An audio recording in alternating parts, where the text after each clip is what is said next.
16 दिसंबर 1971 सकूत ढाका का दिन।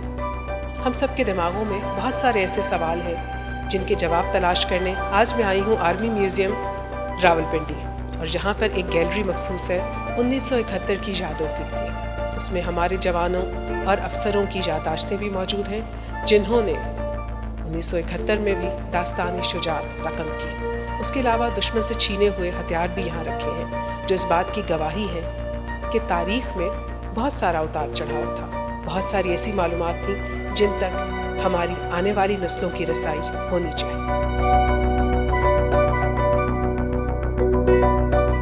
1971 की गैलरी में एक इंडियन टैंक महफूज है। वो भी यहाँ आकर पहली बार पता चला कि हमने तो इंडिया के टैंक भी छीने थे, और उनमें और ये जो निशाने हैदर मिलते हैं ये ऐसे नहीं मिल जाते हैं। ये दुश्मन की दी हुई कोई चीज़ छीनी या तबाह की हो आपने तो उसकी मेटल से बनते हैं। तो ये हमें अंदाज़ा होता है कि जंग 1971 की हो वो या बाद-ए-ज़ाक मार्का कारगिल हो, उसमें भी पाकिस्तानी कौम ने, पाकिस्तानी फ़ौज के जवानों ने इंडिविजुअली और कलेक्टिवली बहादुरी की जो दास्तान रकम की वो अनमिट नक्ूश छोड़े हैं उन्होंने तारीख पर, और वो रहती दुनिया तक याद भी रहेंगी और हमें भी याद रखना चाहिए।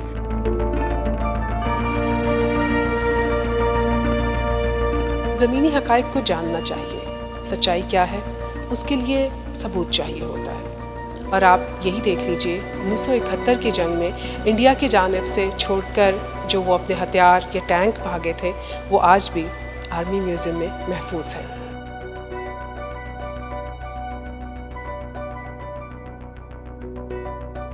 सकूत ढाका, उसमें फिर बहुत सारी पॉलिटिकल रीजंस हैं, लेकिन जोग्राफियाई एतबार से भी हम देखें तो हज़ारों किलोमीटर दूर था इलाका। तो लेकिन जो ग्राउंड पे ट्रूप्स थे उनके अज़्म, हौसले और वलवले में हमें कोई कमी नज़र नहीं आ रही। आइए आपको एक ऐसी दास्तान सुनाती हूँ आर्मी म्यूज़ियम के 1971 की जो वॉर गैलरी है वहाँ से, और ये दास्तान है ब्रिगेडियर सुल्तान की, जो उस वक्त लेफ्टिनेंट कर्नल थे, और उन्हें दुश्मन ने गोली में एक ख़त रख कर भेजा जिसमें उन्हें कहा गया कि हथियार डाल दें क्योंकि हम आपको चारों तरफ से घेर चुके हैं। ब्रिगेडियर साहब ने भी जवाबन गोली में ही ख़त रख कर भेजा और कहा कि आप मेरे लड़कों को अंडर एस्टिमेट कर रहे हैं, आप जंग लड़ने आए हैं, आइए अपना शौक़ पूरा कीजिए।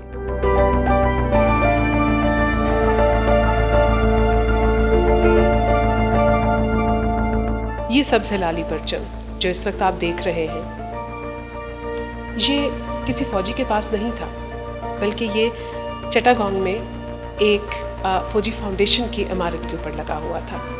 जब इंडियन फ़ौजियों ने वहाँ पर कब्ज़ा किया तो चौकीदार ने ये परचम अपने पास रख लिया। तमाम तर सख्ती के बावजूद उसने इस परचम को देने से इनकार कर दिया, बल्कि इसके ऊपर तहरीर है कि ये परचम मैं अपने दिल से करीब रखता हूँ और ज़िंदगी और मौत बेशक खुदा के हाथ में है। ये थी मोहब्बत, और ये है मोहब्बत इस सब्ज़ हिलाली परचम से पाकिस्तानियों की। सकूत ढाका हमारे दिलों का ज़ख्म ज़रूर है, लेकिन हमने उससे ये सीखा है कि अपने दिफा को हमेशा के लिए बेहतर करने के लिए इसको हमेशा अपग्रेड करते रहेंगे। जंगें सिर्फ फ़ौज नहीं लड़ती, उसके पीछे खड़ी उसकी कौम भी लड़ती है, और हम हमेशा अपनी फ़ौज के साथ हैं। पाकिस्तान पाइंदाबाद।